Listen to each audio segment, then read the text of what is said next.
Hello everyone. Welcome back to another Commander review. We are on the last card for the Alliance set as far as Commanders go. We are talking about the first Phelddagrif. This is a legendary Phelddagrif creature. It costs 1 generic, 1 green, 1 white, and 1 blue mana. And it is a 4/4. And then it has 3 abilities. And it costs a mana for each ability. So the first one that costs... you're seeing white, blue, green. The Oracle text is green, white, blue. So I'm going to read these a little out of order from what you're reading. So we're going to start at the bottom for you guys. The green ability is Phelddagrif gains trample until end of turn. Target opponent creates a 1/1 green hippo creature token. Then to the top, the white ability, Phelddagrif gains flying until end of turn. Target opponent gains 2 life. And then the middle, the blue ability, return Phelddagrif to its owner's hand. Target opponent may draw a card. So this is a very unique commander, and I think that's what's made it so popular to build around, is because of this unique, we're going to help our opponents group hug strategy. And yeah, I have nothing left to say, so let's move on to the rulings. All 3 abilities are now targeted.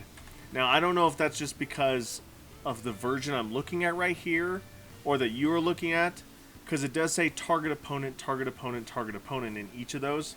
So I'm wondering if there was an original printing of this card that did not have target opponent does blank. Because back in the day, it was just a 1v1 format. Seedborn Muse. I picked this card because if you're going to use this ability, you might as well use it on everyone's turn. And really just be generous by giving them gifts. Wink, wink.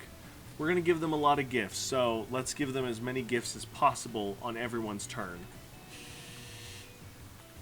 Alright, so the deck that I'm putting Phelddagrif in is a Defender Tribal deck, and this is mostly because it's like a Pillow Fort deck.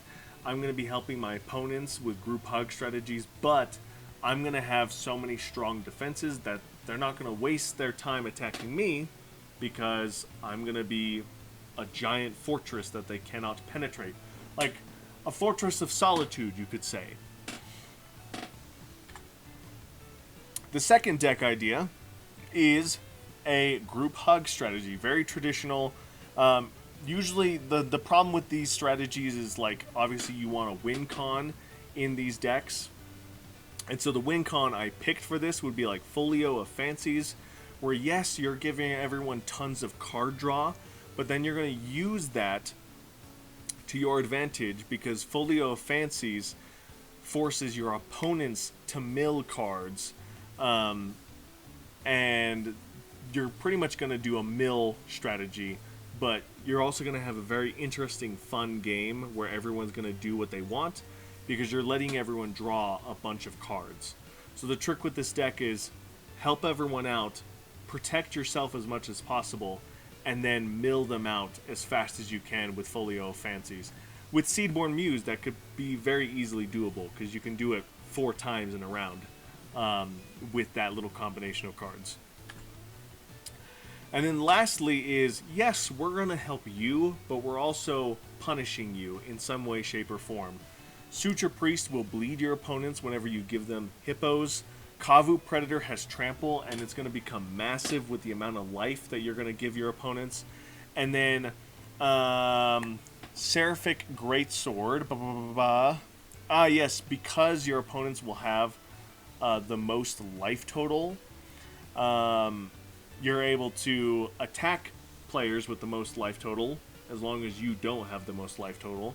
Kind of a dethrone mechanic, and you're going to make better creatures with that. Unfortunately, there wasn't a whole lot as far as like punishing draw. There is, someone tell me in the comments below, the Planeswalker, Narset Planeswalker, that makes it so your opponents can't draw extra cards. You could use that in this deck, but then, like, why would you keep spending the blue mana to have your opponents draw cards? Seems a little bit wasteful. Besides that, there wasn't a whole lot of, like, draw hate in these colors. I know that's more popular in like red. So unfortunately nothing too much there, but you can use Phelddagrif's abilities as hate mechanics with some of these effects. And that's going to do it for Phelddagrif. Share the love, but it is a little too much love. So be careful with that.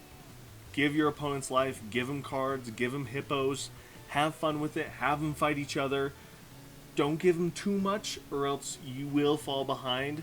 But if you build your deck properly, you can become this big unstoppable force that no one's going to want to mess with anyway. And so they'll just fight each other and then you pick off whoever is left behind. So let me know in the comments below if there's anything I missed, any cool deck synergies or combos that I missed. Thank you guys so much for watching. And the next video you're going to see is the set review of these three commanders. So I'll see you then. Bye!